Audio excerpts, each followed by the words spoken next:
Jeremias 23, versículo 6. Este é o seu nome, pelo qual ele será chamado, o Senhor, nossa justiça. John Wesley pregou um sermão sobre esse versículo, o Senhor, nossa justiça, uma profecia a respeito de Cristo e de sua obra em nosso favor. Quando eu era criança, ou quando éramos criança, eu, Celso, Silvio, Janete, tínhamos 2 gaiolas com passarinhos em casa. Uma tinha um curió, outra tinha um coleirinho, que a gente cantavam lindamente, mas eu ficava encafifado com o fato de passarinhos estarem presos na gaiola. Eles têm amplitude dos ares, eles têm asas para voar, mas estavam ali restritos. E ficaram assim muito tempo, até que um dia, por um descuido na hora do tratamento de colocar o alpiste ali, o coleirinho escapou pela porta e fugiu. Fugiu o coleirinho. Meu pai teve a seguinte ideia, falou assim: vou deixar a gaiola do lado de fora com a porta aberta, vamos ver o que acontece.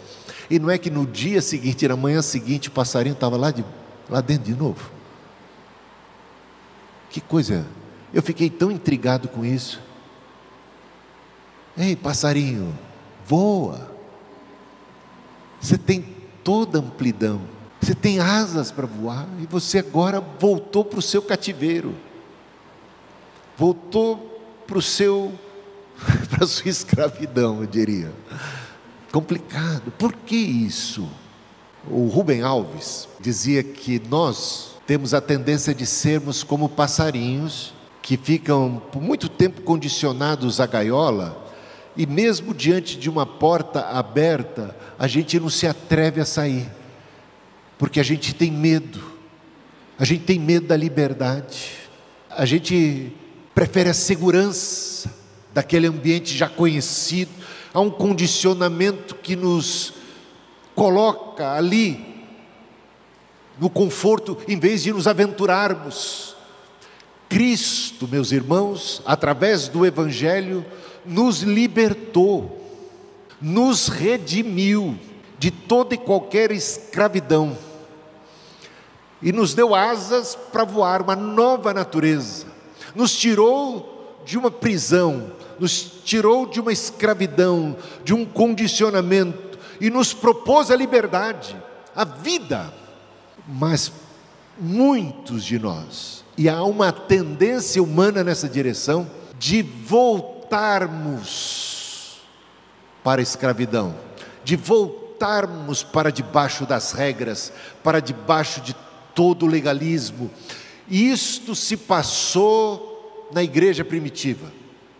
Com a pregação do Evangelho, muita gente se convertendo, experimentando a liberdade que há em Cristo Jesus, a nova vida, e de repente as vozes legalistas, dizendo que era necessário estar debaixo da lei, era necessário a circuncisão, era necessária a guarda do sábado, não podia comer carne de porco, não podia isso, não podia aquilo, e aquelas regras e aquelas coisas todas, e muitos cristãos estavam ficando inseguros desta vida cristã, libertos da lei, do cativeiro, desse condicionamento, dessa maldição da lei. A lei, de fato, para nós é uma maldição. Por quê? Porque a lei exige de nós o cumprimento estrito de cada uma das suas demandas, ordenanças, e se nós falhamos num ponto, nós já somos réus de juízo, de condenação, como se tivéssemos quebrado toda a lei. E maldito aquele que não anda obedecendo toda a lei. Quem está debaixo, então, da lei, acaba estando sempre debaixo da maldição. Porque quem é capaz de cumprir toda a lei? Quem é capaz de satisfazer todas as exigências da lei.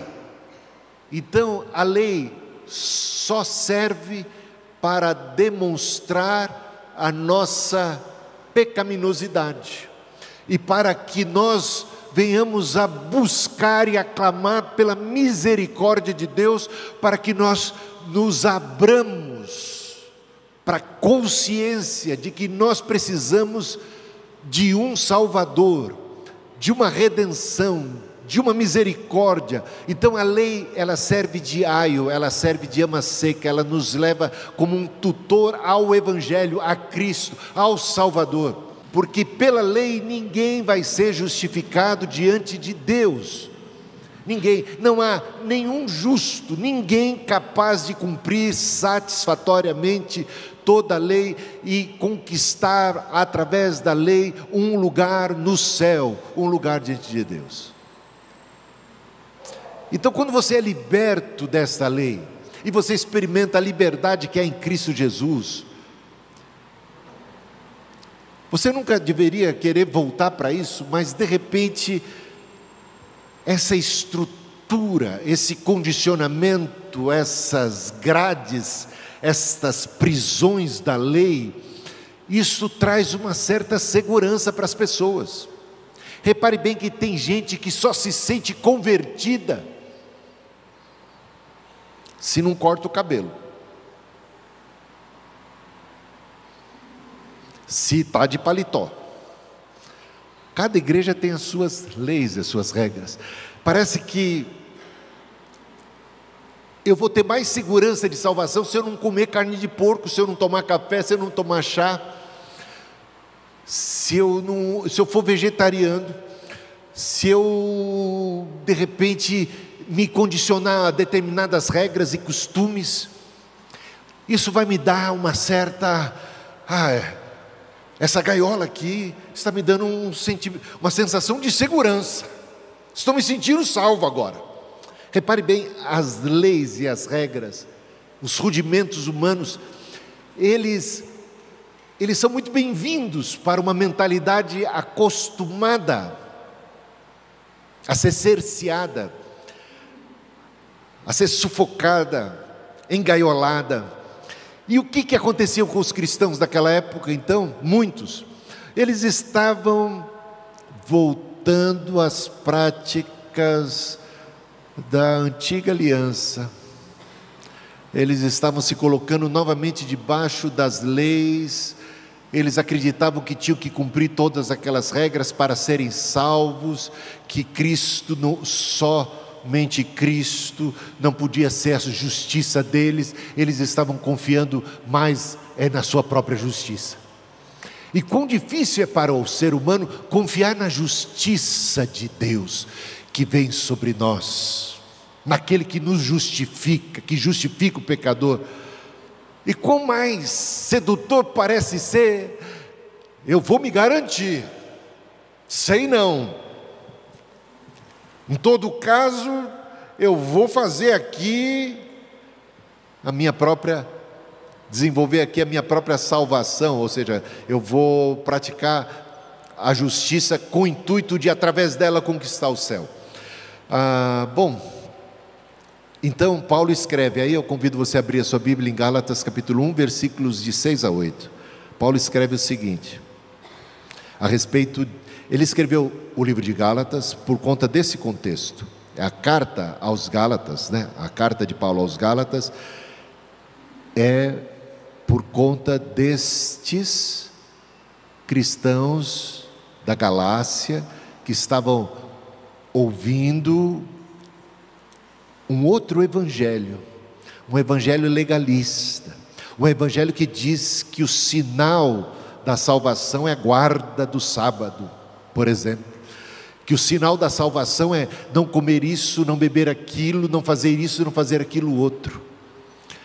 Veja só o que diz o apóstolo Paulo: estou muito surpreso em ver que vocês estão passando tão depressa daquele que os chamou na graça de Cristo para outro evangelho, o qual na verdade não é outro, Porque não há outro evangelho, meus irmãos. Só há um evangelho, é de nosso Senhor Jesus Cristo e de salvação pela graça. Porém, há alguns que estão perturbando vocês. E como perturbam? E como perturbam? E como botam em xeque a sua salvação? Ei, você guarda o sábado? Ei, você toma café? Você come carne de porco? E você acha que está salvo? O sinal de que uma pessoa está salvo é porque guarda os mandamentos de Deus, porque guarda o sábado, porque está debaixo da antiga aliança ainda, né? Porém, há alguns que estão perturbando vocês e querem perverter o evangelho de Cristo, meus irmãos, porque isso é perversão do evangelho de Cristo. Mas ainda que nós, olha o que ele diz, ou mesmo um anjo vindo do céu, prega a vocês o evangelho diferente daquele que temos pregado, que seja anátema. Que coisa. Você sabe que John Wesley é o fundador do metodismo, pioneiro desse movimento avivalista, metodista.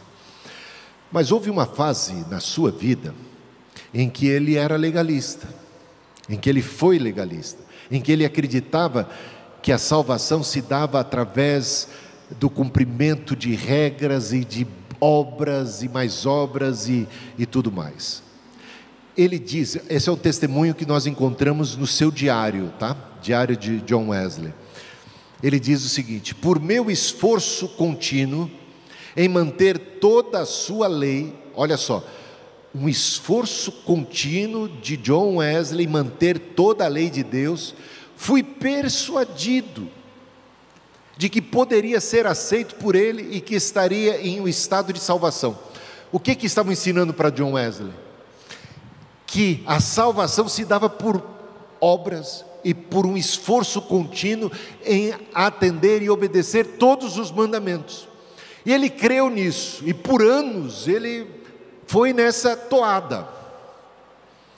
Em 1730, continua ele, comecei a visitar as prisões, ajudar os pobres e doentes na cidade, a fazer o bem tanto quanto pudesse na minha presença e com a minha pequena fortuna, jejuns, quartas e sextas. Aqui um pequeno testemunho do que ele fazia para alcançar o céu. Não sei se nós chegamos a tanto aqui, hein? O homem não era fraco não é? Vamos lá, repetir. Visitava as prisões, os hospitais, ajudava os pobres, os doentes da cidade, ele fazia o bem, praticava caridade e distribuía, dava aos pobres, jejuns 2 vezes por semana, quartas e sextas. Fez tudo isso ao longo de muitos anos. Não foi um período pequeno, ao longo de muitos anos. E aí ele continua, nesta maneira,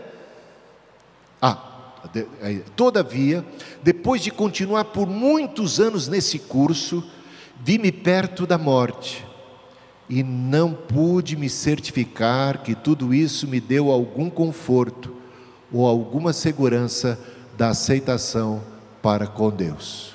Quando o barco estava afundando, ele temeu pelo seu destino. A morte está aí, e tudo isso que ele praticava durante anos, ele falou, será que isso me garante a entrada no céu? Será que eu já fiz o suficiente? Talvez eu tenha falhado em algum ponto. E agora? Ele não tinha certeza da salvação, não tinha paz na sua alma. Nesta maneira refinada de confiar em minhas próprias obras, olha o perigo. Nesta maneira refinada de confiar em minhas próprias obras, em minha própria retidão, tão zelosamente inculcada pelos escritores místicos, arrastei-me pesadamente, não encontrando nenhum conforto. Todo o tempo em que estive em Savannah, quando ele foi missionário na América, estava dando socos no ar, ignorante sobre a retidão de Cristo, ignorando a retidão que é de Cristo, a justificação que está no sangue de Cristo, que através de uma fé viva nele, traz a salvação a todo aquele que nele crê. Nem tinha o testemunho do Espírito Santo com o meu espírito, com certeza não poderia dizer que o Espírito testificava com o meu espírito, porque eu buscava a salvação, diz ele aqui, pelas minhas próprias obras e não pela fé, pelas obras da lei. Eu senti, até que chegou 24 de maio de 1738, quando ele teve uma experiência incrível, maravilhosa, com a graça de Deus. Ele diz: eu senti o meu coração estranhamente aquecido. Ele sentiu pela primeira vez na vida que ele confiava em Cristo somente, em Cristo apenas para a salvação, e que uma garantia lhe havia sido dada. Ele diz assim: e uma garantia me foi dada de que ele, Jesus, tinha tomado meus pecados, até mesmo os meus, e tinha me salvo da lei, do pecado e da morte. Nenhuma condenação há para os que estão em Cristo Jesus. Essa é a experiência dele. E aí ele ainda diz: a verdadeira fé viva em Cristo é inseparável do senso de perdão de todos os pecados. A condição da nossa justificação é a fé somente, dizia ele, e não as boas obras, visto que todas as obras feitas antes da justificação têm nelas a natureza do pecado. Por fim, que a fé, que a única condição da justificação, é a fé que está em nós pela graça de Deus, é a confiança certa de que o homem tem em Cristo. Não, é a confiança certa de que o homem tem, de que Cristo o amou e morreu por ele. E aí eu pergunto: você tem tal confiança? Para pensar, onde é que está a tua fé? Está confiado nas suas próprias obras, ou você confia em Cristo somente para a salvação? Aí vem o sermão de Wesley.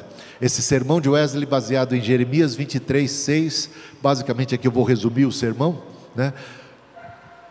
Veja o que diz ali, profeticamente, o que Jeremias está proclamando a respeito de Jesus Cristo. Este é o seu nome pelo qual ele será chamado, o Senhor nossa justiça. Vamos repetir essa frase? O Senhor nossa justiça. Onde é que está a sua justiça? Nas suas próprias obras? Onde é que está a sua confiança? No seu taco, no seu desempenho, nas suas realizações, na sua caridade, na sua justiça, ou está na justiça de Deus, ou Jesus é a sua justiça? Essa declaração profética sobre quem Jesus é e o que é que ele realiza, ele não é apenas, veja só, ele não é apenas o portador da justiça, ele é a nossa própria justiça. Isso aí é a essência do Evangelho, meus irmãos. Salvação pela graça, pelos méritos de Cristo, justificados, pois, pela fé, é que temos paz para com Deus, não pelas obras, porque pelas obras ninguém será justificado diante de Deus, ninguém pode ter paz com Deus confiado em seu próprio desempenho, nos seus próprios méritos. Como disse Daniel: não ousamos, Senhor, o profeta Daniel disse, nos aproximarmos de Ti, chegarmos ao trono da graça de Deus, ou trono de Deus, baseado em nossas próprias justiças, mas é na multidão das suas misericórdias. Ah, meus irmãos, então nós somos chamados a vivermos pela fé em Cristo, caminharmos na justiça que vem do Senhor, na justificação, no perdão dos pecados, na obra de Cristo e não na nossa própria obra, na sua obra cabal, completa, satisfatória. Eis aí o Cordeiro de Deus que tira o pecado do mundo. Então John Wesley defendia que a justiça de Cristo é o único fundamento da justificação, e qualquer desvio dessa crença deve ser visto como um sério erro teológico, uma heresia, uma baita heresia, que deve ser rechaçada, evitada e combatida, como o fizeram Paulo, escrevendo aos Gálatas, como fez também o autor de Hebreus, combatendo aqueles cristãos que eram de origem hebraica, que estavam agora sendo novamente seduzidos pelos sacerdotes e por todos aqueles judaizantes legalistas a retornarem para debaixo da antiga aliança. E aí Paulo vai escrever a carta aos Romanos, vai escrever a carta aos Gálatas, a carta aos Efésios, a carta aos Coríntios, vai escrever aos Filipenses. Veja só algumas frases de Paulo, por exemplo, em Romanos 4:5. Mas ao que não trabalha, porém crê naquele que justifica o ímpio, a sua fé lhe é imputada como justiça. Repare bem a força dessa palavra. Ao que não trabalha, não um convite a não fazer nada, calma, a gente chega lá. Ele não é contra as boas obras. Paulo até diz claramente em Efésios capítulo 2, versículo 8: pela graça sois salvos, mediante a fé. Isso não vem de vós, é dom de Deus, não pelas obras para que ninguém se glorie, porque somos feituras suas, criados em Cristo Jesus, para as boas obras que o Pai preparou de antemão para que andássemos nelas. As boas obras como resultado da nossa libertação em Cristo, da nossa justificação, resultado da nossa fé. O amor de Deus é derramado em nosso coração pelo Espírito Santo. As boas obras é um produto dessa grande salvação de Deus em nós e nunca aquilo que produz a salvação. Então o combate de Paulo aqui é contra a ideia de que as boas obras, ou nosso trabalho, ou nosso esforço, pode nos garantir um lugar no céu, ou o favor de Deus. É contra isso que Paulo está combatendo, e ele está deixando claro, mas ao que não trabalha nesse sentido, com esse propósito de impressionar a Deus, e de se sentir agora digno, por conta da sua folha de serviços prestados, uma porta se abre no céu, pelos meus próprios méritos, eu poderia me orgulhar, me comparar a outras pessoas e dizer: olha, pobre de você que não seguiu o meu exemplo, que não foi capaz de praticar tamanha caridade, bondade. E se Deus vai salvar alguém, eis aqui um candidato forte por tudo que eu represento, por tudo que eu realizo. Paulo combate isso de maneira muito taxativa. Mas ao que não trabalha nesse sentido, porém crê naquele que justifica o ímpio, justifica o pecador, justifica o que não merece. A gente vive numa sociedade de meritocracia, uma sociedade onde a gente desconfia de tudo que é de graça, ou não? Vai dizer que não. Quando como que é a oferta não, é demais, o santo desconfia, né? Tudo que é de graça, nesse mundo que não é muito cheio de graça, não é não? A gente não vive num mundo cheio de graça, cheio de bondade, de caridade. Então a gente não está muito acostumado com isso. A gente está acostumado desde criança, inclusive na criação dos nossos pais, que não está errada no certo sentido, mas olha, você tem que fazer por merecer, né? Você tem que fazer por merecer. Então dentro de casa também o mérito vai sendo estabelecido. Na escola, as notas, passar de ano também é questão de mérito. No trabalho é questão de mérito. Para conquistar alguém e manter alguém, também tem que ter o seu mérito. Tudo está assim. Então, de repente, quando a gente ouve essa mensagem da graça, do perdão, da justificação pela fé, a gente não fica muito confuso, a gente fica meio assim, ressabiado. Melhor a gente... Tá bom, a gente vai dizer que crê, mas vamos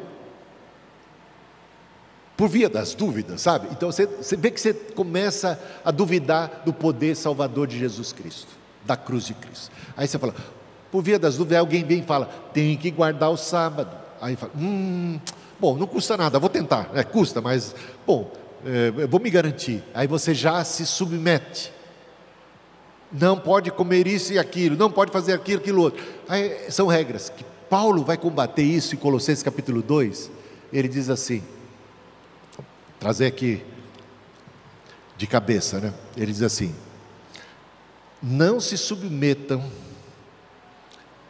às regras daqueles que dizem, não coma isso, não beba aquilo outro, não toques nisso, tem que guardar o sábado, tem que guardar as festas.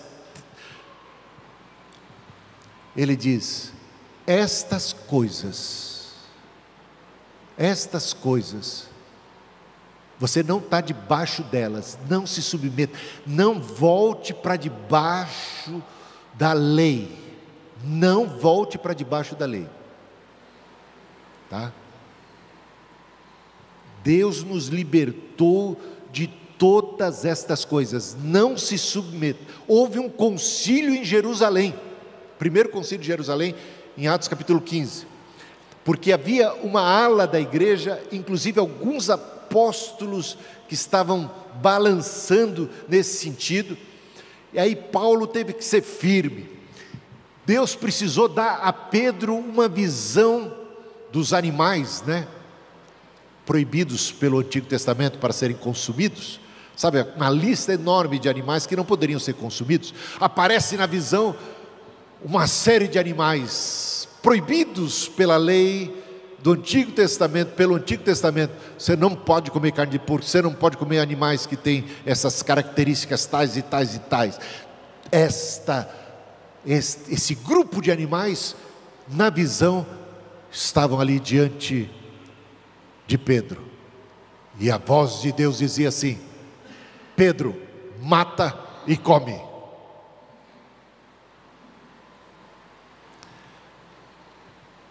Pedro falou assim: não, a lei, ei Senhor, a lei diz para não comer, é impuro, a lei diz que é impuro. Deus fala com Pedro: não considere impuro aquilo que eu purifiquei. Mas teve que falar mais vezes com Pedro, que, gente, quando a gente está debaixo da lei, a coisa fica tão encruada, que mesmo você ouvindo a voz de Deus, você vai precisar ouvir mais. De novo, não considere impuro aquilo que eu purifiquei. E só assim ele foi capaz de aceitar um chamado de Deus para ir na casa de um gentio que ele considerava impuro, e que segundo a lei judaica, os judeus não poderiam comungar com gentios, entrar na casa do gentio para comungar e tudo mais. Mas ele foi. Deus estava superando essas crises, essas barreiras, esse legalismo que estava ali impregnado na mente dos apóstolos. Tão forte isso era.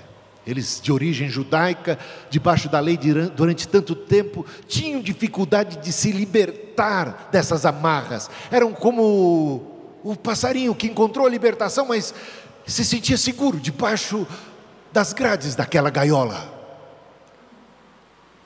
Primeiro concílio em Jerusalém, Atos 15, para discutir se os gentios que se converteram precisavam se circuncidar ou não. Tinham que ser judeus e adotar as leis judaicas, guardar o sábado. Tudo isso estava ali em pauta. Estavam os gentios que se converteram debaixo da obrigação de guardar os mandamentos estritos como estabelecidos na lei judaica. Graças a Deus, depois do parecer dos testemunhos de Barnabé, de Paulo e do próprio Pedro, Tiago dá a última palavra e os cristãos ficam liberados. Nada dito sobre a obrigação de guardar o sábado, hein? Nada dito sobre a obrigação de não coma isso, não coma aquilo outro, de proibição de animais. Veja só, Gálatas 2,16: sabendo que o homem não é justificado pelas obras da lei, mas pela fé em Jesus Cristo. Temos também crido em Jesus Cristo para sermos justificados pela fé em Cristo e não pelas obras da lei, porquanto pelas obras da lei nenhuma carne será justificada, meus irmãos. Em Cristo, somente em Cristo. Efésios 2, de 8 a 9, porque pela graça, esse eu já citei. 2 Coríntios 5,19, isto é, que Deus estava em Cristo, reconciliando consigo o mundo, não lhes imputando os seus pecados, e pôs em nós a palavra da reconciliação. Filipenses 3,9, e ser achado nele, Jesus Cristo, não tendo minha própria justiça, que é pela lei, mas aquela que vem pela fé em Cristo, a justiça que vem de Deus pela fé. Olha, vou repetir esse versículo e com isso nós terminamos. E ser achado nele, diz Paulo, e ser encontrado nele, não tendo minha própria justiça, que é pela lei, mas aquela que vem pela fé em Cristo, a justiça que vem de Deus pela fé. Descansa na obra de Cristo, descansa em Cristo. Voltando aqui para o versículo chave, ponto de partida, Jeremias 23:6. Coloquemos-nos em pé e vamos todos reproduzir o que diz aqui. Este é o seu nome pelo qual ele será chamado, o Senhor nossa justiça. Vamos lá? Esse é o seu nome pelo qual ele será chamado, o Senhor nossa justiça. Repetindo mais uma vez, este é o seu nome pelo qual ele será chamado, o Senhor nossa justiça. O Senhor minha justiça, o Senhor é a minha justiça, Ele é o meu justificador.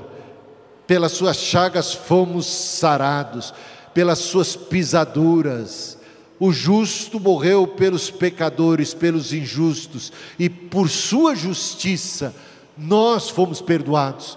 É a justiça dele que nos traz a salvação, é a obra dele, estamos nele, achados nele, encontrados nele, não na nossa própria justiça, não confiados nos nossos próprios méritos, mas é na graça de Deus, é no amor de Deus. E quando isso acontece, uma revolução se passa.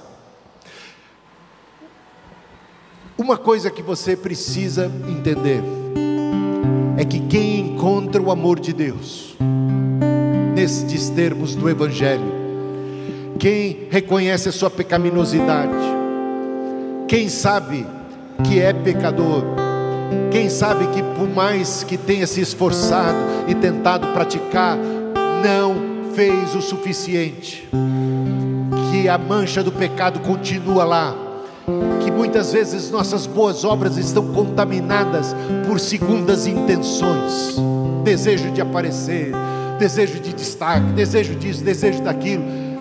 Nem o melhor de nós, diz Jeremias o profeta, as nossas justiças, a nossa própria justiça, a nossa justiça própria, são como trapo de imundícia diante da justiça de Deus, diante da santidade divina. Ninguém pode subsistir diante de Deus confiado na própria justiça.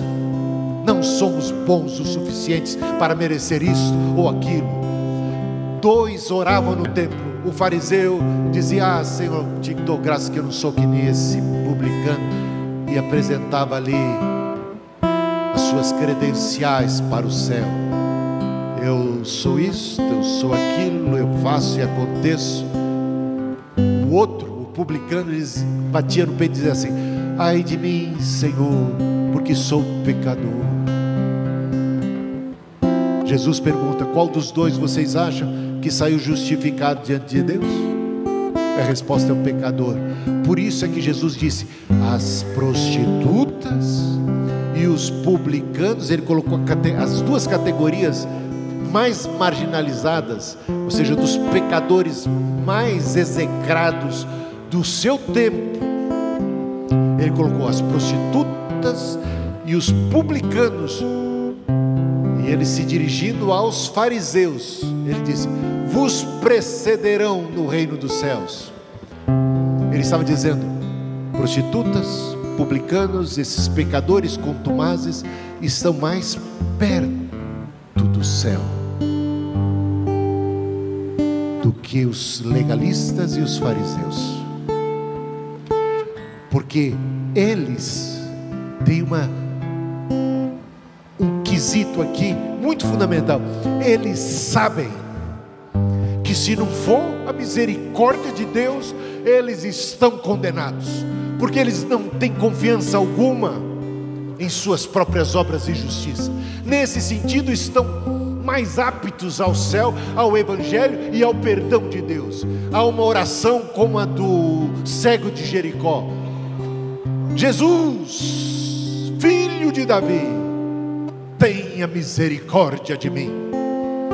Esta condição é uma consciência de quem nós somos e de o quão distante nós estamos de Deus. É o Isaías diante do trono de Deus, se sentindo esmagado por sua santidade. Ai de mim que vou perecendo, porque sou um pecador, porque sou um homem de lábios impuros, porque habito no meio de um povo de impuros lábios, e eu estou diante da santidade de Deus, e eu não posso. Quem sou eu?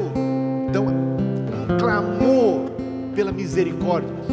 Jesus, o Senhor, é a nossa justiça, ou nós estamos perdidos, ou confiamos nele, unicamente nele. Isto é um dos lemas da reforma.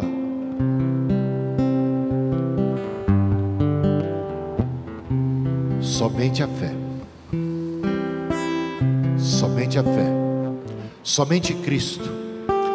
Na escola dominical hoje nós reforçamos o ponto: somente a Escritura.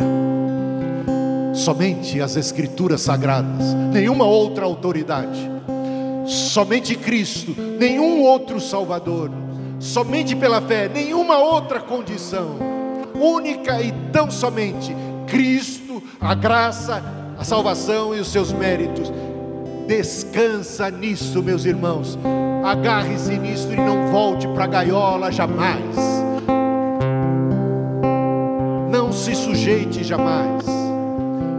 Eu tenho que ler um versículo aqui, aquele de Colossenses, eu tenho que bater nele de novo aqui.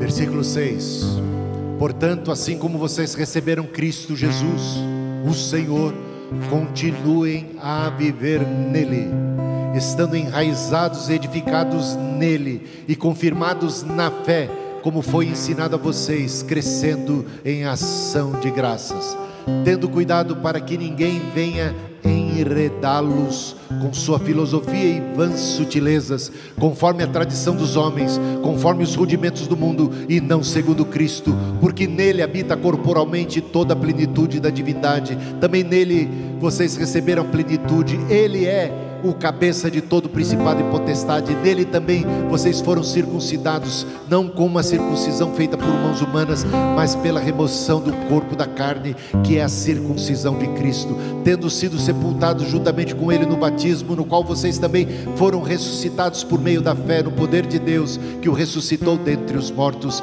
E quando vocês estavam mortos nos seus pecados e na incircuncisão da carne, ele lhes deu vida juntamente com Cristo, perdoando todos os nossos pecados, cancelando o escrito de dívida que era contra nós e que constava de ordenanças, o qual nos era prejudicial, removeu-o inteiramente, cravando-o na cruz, e despojando os principados e as potestades, publicamente os expôs ao desprezo, triunfando sobre eles na cruz. Portanto, que ninguém julgue vocês por causa de comida e bebida, ou dia de festa, ou lua nova, ou sábados. Que ninguém julgue vocês por conta dessas coisas. Que nenhum adventista do sétimo dia venha perturbar a cabeça de vocês. ou qualquer outro legalista. Portanto, ninguém julgue a vocês por causa de comida e bebida, ou dia de festa, ou lua nova, ou sábados, porque tudo isso tem sido sombra das coisas que haviam de vir. Porém, o corpo é Cristo. Não deixe que ninguém se faça árbitro para desqualificar vocês com pretexto de humildade e culto de anjos, baseando-se em visões, estando cheio de orgulho, sem motivo algum na sua mente carnal, e não retendo a cabeça, a partir da qual todo o corpo, suprido e bem vinculado por suas juntas e ligamentos, cresce o crescimento que vem de Deus. Gente, mais claro que isso não dá. Os perturbadores estão por aí o tempo todo, querendo desqualificar vocês que esperam única e tão somente em Cristo. Continue assim firmes em Cristo. E quem está em Cristo é nova criatura. As coisas velhas já passaram, eis que tudo se fez novo. Quem está em Cristo recebeu o impacto desse amor e desta graça. E quem recebeu o impacto desse amor e dessa graça, torna-se uma pessoa amorosa e graciosa, e instantânea e quase que automaticamente é fruto do Espírito Santo que habita em nós. Tudo mais é glória para Deus e não é obra nossa. É aquilo que Deus faz em nós, meus irmãos. É Ele em nós, e ponto final. E a honra e a glória sejam dadas única e tão somente a Cristo. E aí a gente vai prosperar em boas obras, não para alcançarmos o céu, mas porque o céu já nos alcançou. Senhor, ao Senhor a honra, a glória, porque Tu és nossa justiça.